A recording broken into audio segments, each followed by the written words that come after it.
Static equilibrium of forces. So if we look at the name static equilibrium, static is Latin for rest. It means not moving. Equilibrium is Latin for equal forces. So static equilibrium basically means the object is at rest and all the forces are equal. Any object that has a zero net force acting on it is in a state of equilibrium. So for example, if I have this mass here, and it's in static equilibrium. Number one, it means it's still. Number two, it means this force on this side is equal to this force on that side. So I know that F net is going to be basically equal to F1 plus F2, which is equal to 0. Because if, say, this was 5 to the right and this is 5 to the left, well, 5 minus 5, because they're in opposite directions, would equal 0. If you had three vectors, so let's say 1, 2, 3, so F1, F2, F3, if it's in static equilibrium or if your net force is equal to 0, three vectors will always make a triangle. So in this case, I would say F net is equal to F1 plus F2 plus F3, and that gives me 0. Let's try an example. It says a sled has a mass of 14 kilograms, is on a hill that is inclined at 25 degrees. The hill is very icy, so it's not friction that's holding it up. And the sled is held at rest by a rope attached to a post. And I want to calculate the tension in the rope and the normal force. So here's my sled. We have gravity is pulling it down the slope. And why it's not sliding down the slope is because the rope, which is attached to the pole, is holding it up. So first thing I want to do is draw my free body diagram. So I'm just going to kind of draw my hill here at 25 degrees. Move this over so we can see it. And my sled is on the hill. And what I have pulling it straight down is the force of gravity. So straight down, we have the force of gravity. Now, straight up, perpendicular to the surface, is the normal force. So force of normal. The force of normal is equal to this downward one, which is part of my vector component. So that one. And the other component is the one that's parallel to the surface. So the other one that's parallel to the surface looks like that. So this bottom one is my force due to the slope. Like you put anything on a slope, it's going to start rolling down because it's a percentage of what gravity is. This one is equal to my normal force. So let's actually figure some of these things out. So force of gravity, I know, is equal to mg. So that's equal to mg. My mass was 14 kilograms times 9.8. And I plug that into my calculator. I get 14 times 9.8 gives me 137.2. That's straight down. Now, if this is at a 25-degree angle, that means this little angle in here is also 25 degrees. This side here, which is equal to my normal force, so that's like saying the force in normal is equal to, it's the adjacent side. So I'm going to go the hypotenuse, which is 137.2, cos 25 degrees, and that gives me 137.2 cos 25, 124.34. This one is parallel to my slope, so it's kind of the force of the slope, which I know is going to be the hypotenuse, so 137.2 sine the angle 25, and I just change cos to sine, and I get 57.98.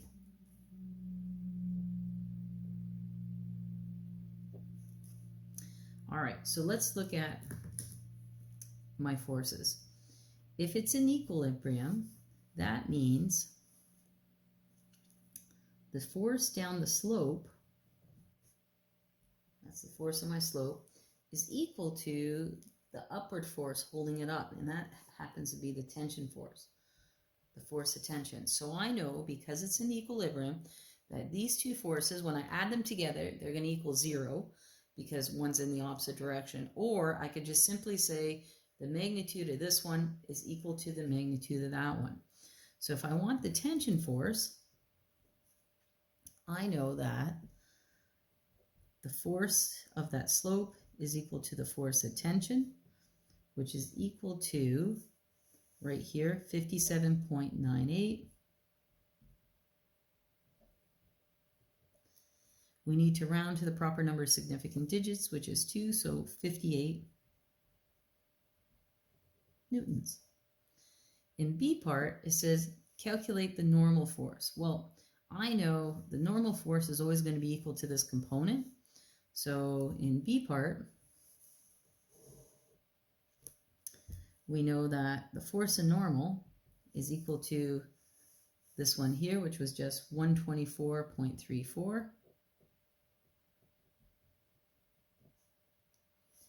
And when we round that to 2 significant digits, we get 1.2 times 10 to the 2 newtons.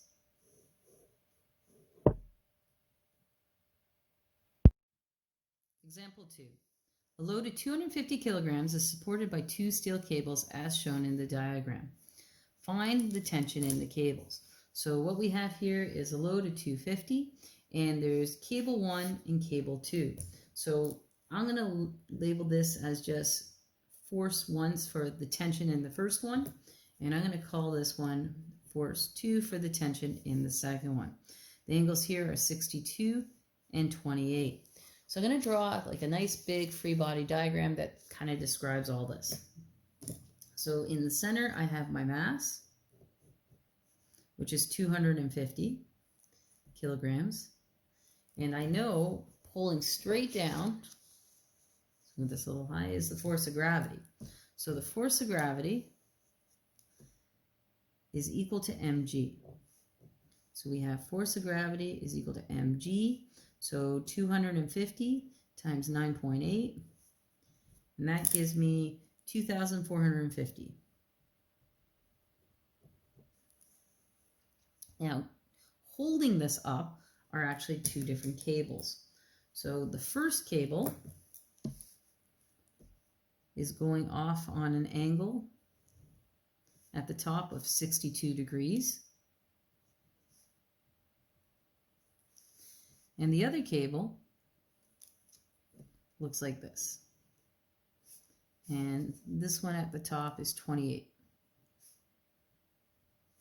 So I need to break those down into their components. So if I break this one down to its components, I have one going straight up and over. Well, this one here is beside, it's adjacent. So if I were to figure that out, because this is F1, it's just simply going to be the hypotenuse F1 cos 62. This one here is across from my angle, so that's sine. So that's simply, I'll just turn my page, F1 sine 62. If I look at the other one, well, I can break that vector down into its 2 components, one going up, one going over. This is F2 here. So this here is beside, it's adjacent, so it's simply going to be F2 cos 28.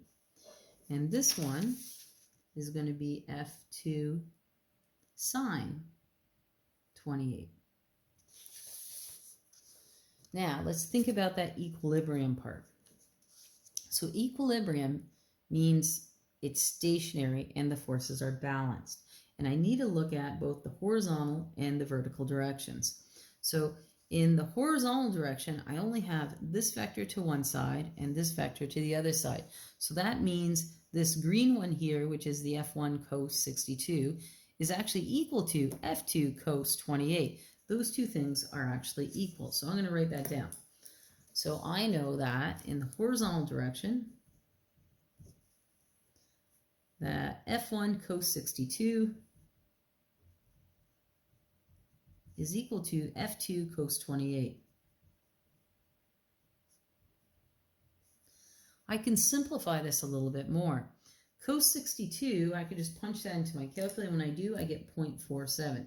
So that's equal to 0.47 F1. Cos 28, I could put that into my calculator and it becomes 0.88 F2. In the vertical direction, pick another color here. So in the vertical direction, vertical just means up and down.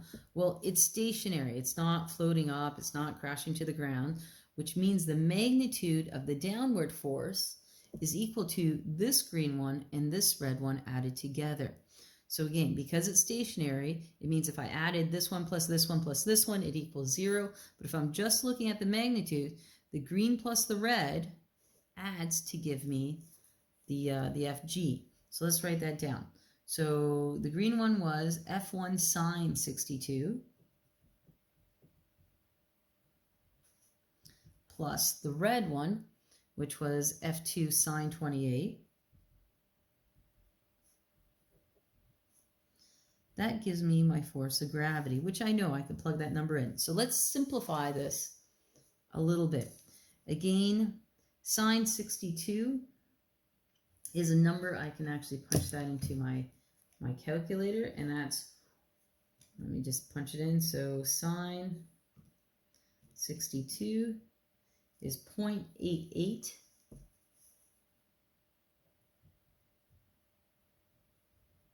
F1. Sine 28 is 0.47 F2, and that equals 2,450.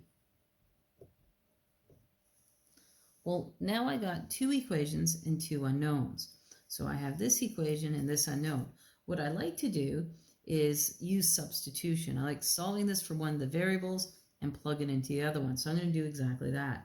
So I'm going to get F1 all by itself. So to get F1 all alone, I'm going to divide both sides by 0.47. And I end up with F1, because that cancels out, is equal to 1.878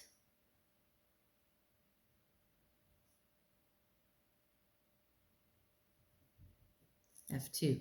Now, wherever I see an F1 in the other formula, I'm going to put that in.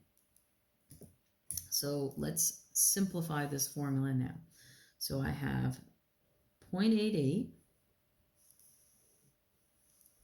Where I see the F1, I'm going to put that instead. So 1.878 F2 plus sign 0.47 F2 equals 2,450. These two things just multiply together. That will give me 0.88 times 1.878. That's 1.6526 F2 plus 0.47 F2 equals 2,450. I can add those together. And that gives me 2.12264 F2 is equal to 2,450. And then finally, to get F2 all by itself, I'm going to divide both sides by the 2.12.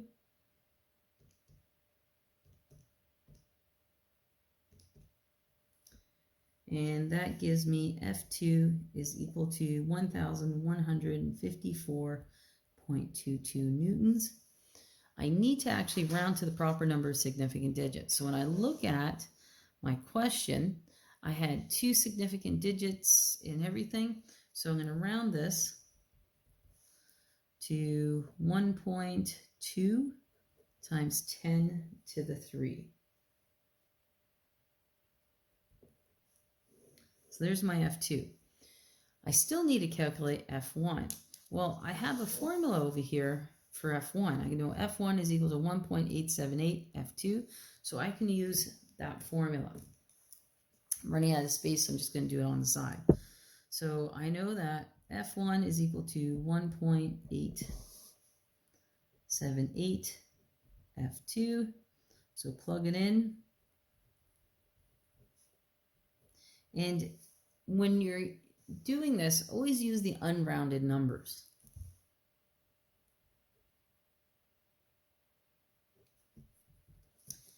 So when I multiply that,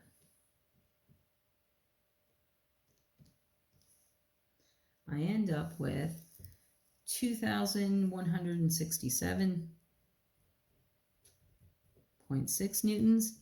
When I round that to 2 significant digits, it becomes 2.2 times 10 to the 3 newtons. So when you look back at what we did, we looked at the fact that it's an equilibrium, so the forces are in balance. So the forces in the horizontal direction, the green one and the red one, they're actually the same. The magnitude is the same. They're in opposite directions. Okay, so this minus the exact same number would actually give me 0. Same thing happens in the vertical direction. So these two up have to equal the one down, because the magnitude of the up is equal to the magnitude that's down. So I have 2 equations, 2 unknowns. I use substitution, solve for the one, and then I just plugged it back into the formula for the other one.